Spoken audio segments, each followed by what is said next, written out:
सारे नन्हे मुन्ने छोटे छोटे बच्चे दिखाई दे रहे हैं।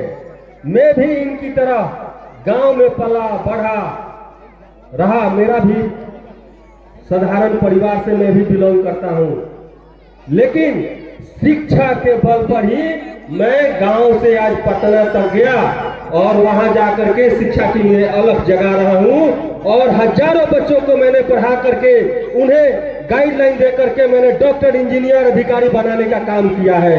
यह बहुत ही गौरव की बात है। साथ साथ शिक्षा के क्षेत्र में उत्कृष्ट कार्य करने के लिए मुझे राज्यपाल, बिहार के राज्यपाल ने 2023 में सम्मानित किया और भी बहुत सारे अवार्डों से मुझे नवाजा गया। यह हमारे लिए और हमारे समाज के लिए गौरव की बात है। तो इसीलिए आप लोगों से यही आग्रह है कि जो शिक्षा है, अभी की वर्तमान जो शिक्षा प्रणाली है वो बहुत कमजोर है, लेकिन जैसे ही आप लोग हमारी जन स्वराज पार्टी को सपोर्ट करेंगे, मजबूत करेंगे, हमारा सबसे मजबूत ध्येय है कि हम लोग अंतर्राष्ट्रीय स्तर का शिक्षा देंगे। जितने हमारे बच्चे हैं जिनको अच्छी शिक्षा नहीं मिल पाती है सरकारी स्कूल में, उन सभी बच्चों को एक जैसा शिक्षा देंगे और वह शिक्षा होगा अंतर्राष्ट्रीय स्तर का। क्योंकि जैसा कि आप जानते हैं, सिमुलतला विद्यालय आपके बिहार में मात्र एक विद्यालय है।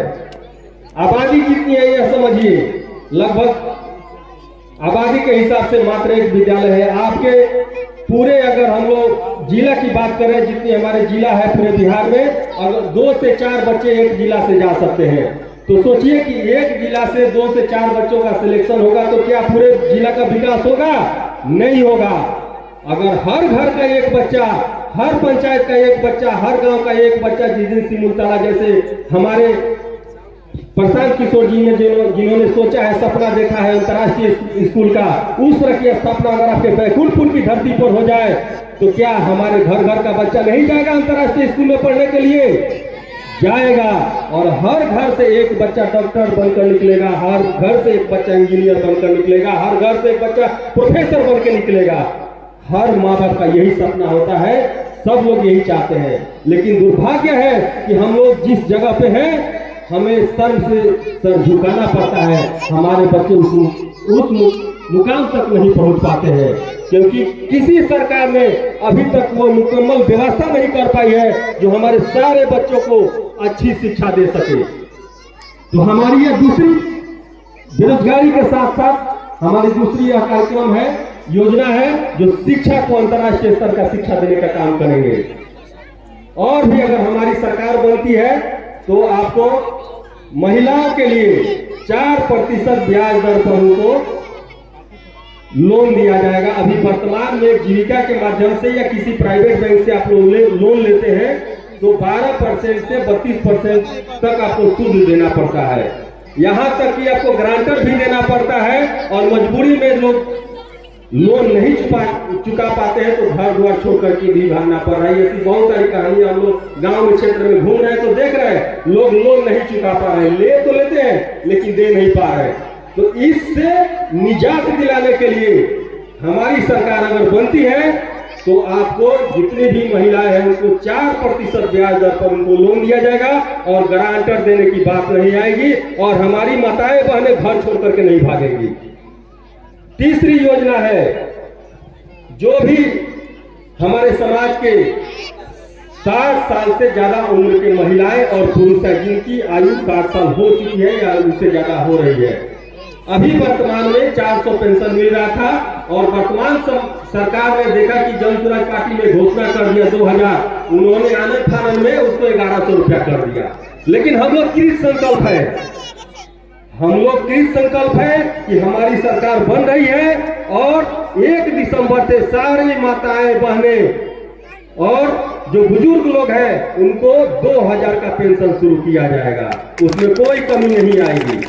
1 दिसंबर से आपका पेंशन लागू हो जाएगा। 5वीं योजना है किसानों के लिए, जो हमारे किसान भाई हैं जिनके पास 5 बीघा 10 बीघा जमीन है, जो खेती करना चाहते हैं या खेती करते हैं, उनको उचित मूल्य पर बीज और खाद की व्यवस्था की जाएगी। साथ साथ सिंचाई की व्यवस्था अभी तक कोई भी पार्टी बढ़िया से नहीं कर पाई है। जो अभी मान लीजिए मौसम कैसा चल रहा है, हमारे किसान भाई तरस रहे बारिश के लिए, और हम लोग खेती नहीं कर पा रहे हैं। दमकल से अपना पानी निकाल रहे हैं तो वो कितना काम करेगा।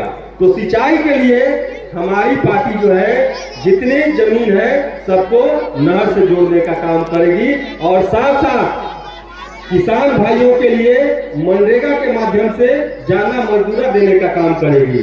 अब आप बताइए, आपको फ्री में अगर जाना मजदूरा मिल जाए तो क्या आपका फसल का पैदावार बढ़ेगा कि नहीं बढ़ेगा? और 100 दिन का रोजगार हमारे बेरोजगार भाइयों के लिए भी मौजूद हो जाएगा, मिल जाएगा। तो इस तरह की हमारी सारी योजनाएं हैं। अगर जन स्वराज पार्टी को आप लोग एक बार सपोर्ट करते हैं तो निश्चित तौर से बिहार में बहुत बड़ा क्रांति आने वाला है।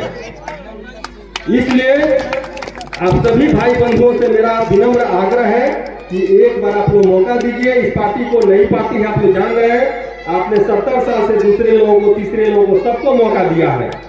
एक बार जन स्वराज पार्टी को भी सपोर्ट करिए। प्रशांत किशोर जी तन मन धन जिस तरह से न्यौछावर किए हैं उसी तरह से आप लोग तन मन धन की जरूरत नहीं है, कम से कम तन मन और अपना आशीर्वाद एक बार दे दीजिए ताकि हमारा सरकार बन जाए और नया बिहार बन जाए। प्रशांत किशोर जी जब अपना सब कुछ न्यौछावर कर दिए हैं तो उनके लिए मैं एक स्लोगन बोलना चाहूंगा, क्योंकि देखिए पैसा और संपत्ति बिहार में बहुत सारे लोगों के पास है, अकूत भरा, मतलब इतना है कि वो साल भर बैठा करके बिहार के लोगों को खिला सकते हैं। लेकिन यहाँ की जो बदतर स्थिति है बिहार की, अभी हाल फिलहाल में आप लोगों ने देखा होगा दिन दहाड़े मर्डर हो रहा है। पटना में इतने बड़े उद्योगपति का मर्डर हो गया। ये हमारे लिए बहुत शर्म की बात है, बहुत दुख की बात है कि हम लोग व्यवसायी को, जो बड़े बड़े व्यवसायी हैं उनको सुरक्षा नहीं दे पाते हैं। आप बताइए कैसे यहाँ पर उद्योग धंधा लगेगा जब यहाँ पर गुंडई होगा, जब यहाँ पर मर्डर होगा तो कोई यहाँ पे सुरक्षित नहीं है। ये हमारे लिए बहुत दुख की बात है। तो इन सबको बदलना है, यहाँ मजबूत सरकार बनाना है और मजबूत सरकार तभी बनेगा जब प्रशांत किशोर जी जैसे हीरो, प्रशांत किशोर जी जैसे दूसरा महात्मा गांधी जो पैदा लिए हैं वो आएंगे और बिहार को बदलेंगे। और हमारा कर्तव्य बनता है हम शंकर नाम का नाम ला करके बिहार को बदलने का काम करें। तो प्रशांत जी के लिए एक मैं कोटेशन बोलना चाहूंगा। वीर देश की माटी हमने तेरी शपथ उठाई, सॉरी तेरी करुणा करा हमारे कानों से टकराई, तेरी करुणा करा हमारे कानों से टकराई, वीर देश की माटी हमने तेरी शपथ उठाई। प्रशांत किशोर जी ने शपथ उठा लिया है कि मैं बिहार को बदल दूंगा और जन जन को जगा करके दम दूंगा। धन्यवाद। आप लोग एक बार जोर से बोलेंगे जय बिहार, जय बिहार। धन्यवाद। जय हिंद, जय भारत, जय बिहार।